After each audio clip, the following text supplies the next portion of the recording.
আওয়ামী লীগ আমলে বঞ্চিত দাবি করে আবেদন করা 1540 জনের মধ্যে 664 জনকে উপসচিব, যুগ্ম সচিব, অতিরিক্ত সচিব ও সচিব পদে পদোন্নতির সুপারিশ করেছে সাবেক অর্থ সচিব জাকির আহমেদ খানের নেতৃত্বাধীন পদোন্নত বঞ্চিত অবসরপ্রাপ্ত কর্মকর্তাদের আবেদন পর্যালোচনা কমিটি 2024। জনপ্রশাসনে 766 কর্মকর্তার ভূতাপেক্ষ পদোন্নতি নিয়ে প্রশ্ন উঠেছে।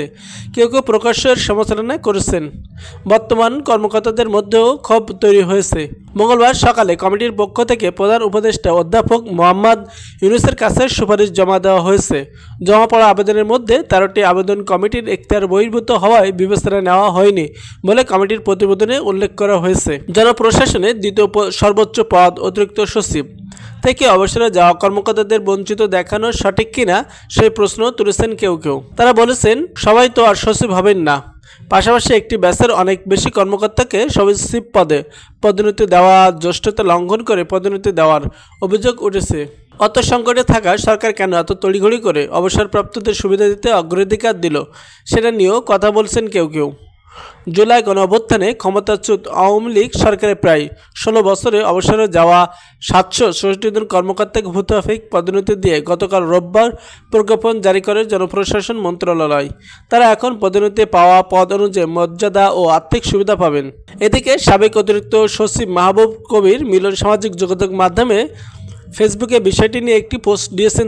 তিনি লিখেছেন, পদোন্নতি বঞ্চিত কমিটি থেকে প্রথমে আমাদের সবাইকে বলা হয়েছিল অতিরিক্ত সচিব থেকে সচিব পদে পদোন্নতির জন্য সুপারিশ করা হবে না, কারণ অতিরিক্ত সচিব জনপ্রশাসনের সর্বোচ্চ পদোন্নতি প্রাপ্ত পদ। আমরা অতিরিক্ত সচিবেরা তা মেনে নিয়েছিলাম। মাহবুব কবির আরও লেখেন, 119 জনের মধ্যে 51 জন অতিরিক্ত সচিবকে সচিব করা হয়েছে, যার মধ্যে 45 জনই একই ব্যাচের। এর মধ্যে অনেকেই কোনো প্রকার বঞ্চনার শিকার হননি।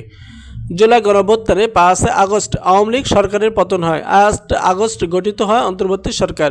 এই সরকার গঠিত হওয়ার পরেই নিজেদের বঞ্চিত দাবি করে পদোন্নতির জন্য বিক্ষোভ করেন প্রশাসন ক্যাডারের কর্মকর্তাদের অনেকে। তারপর অনেক কর্মকর্তাকে পদোন্নতি দেওয়া হয়। পাশাপাশি অবসরে যাওয়া অনেক কর্মকর্তাকে ফিরিয়ে এনে গুরুত্বপূর্ণ পদে বসানো হয় এবং অবসরে যাওয়া বঞ্চিত দাবি করা কর্মকর্তাদের পদোন্নতি ও আর্থিক সুবিধা দেওয়ার উদ্যোগ নেওয়া হয়। পদোন্নতির জন্য সুপারিশকৃত 766 জনের জন্য তথ্য বিশ্লেষণে দেখা যায় যে কমিটি 9 জন কর্মকর্তা 4 ধাপ, 34 জন কর্মকর্তা 3 ধাপ, 126 জন কর্মকর্তাকে 2 ধাপ এবং 595 জন কর্মকর্তাকে 1 ধাপ পদোন্নতির সুপারিশ করেছে। অপরদিকে 763 জন কর্মকর্তাকে কমিটি পদোন্নতির সুপারিশ করেনি। তাদেরকে কেন পদোন্নতির সুপারিশ করা হয়নি, প্রতিটি ক্ষেত্রে তার সুনির্দিষ্ট কারণ উল্লেখ করা হয়েছে বলেও প্রতিবেদনে উল্লেখ করা হয়েছে। সুপারিশকৃত এই কর্মকর্তাদের চাকরিতে ফিরতে হবে না, নতুন পদে একদিনও কাজ করতে হবে না, শুধু আর্থিক সুবিধা পাবেন। মোট আর্থিক সুবিধার অর্ধেক পাবেন চলতি অর্থবছরে 2024-25, অর্থাৎ আগামী 30 জনের মধ্যে, বাকিটা পাবেন আগামী অর্থবছরে। অতিরিক্ত সচিব পদে গ্রেড 2 মূল বেতন 66,000 টাকা থেকে 76,490 টাকা পর্যন্ত হতে পারে। সচিব পদে নির্ধারিত মূল বেতন 78,000 টাকা।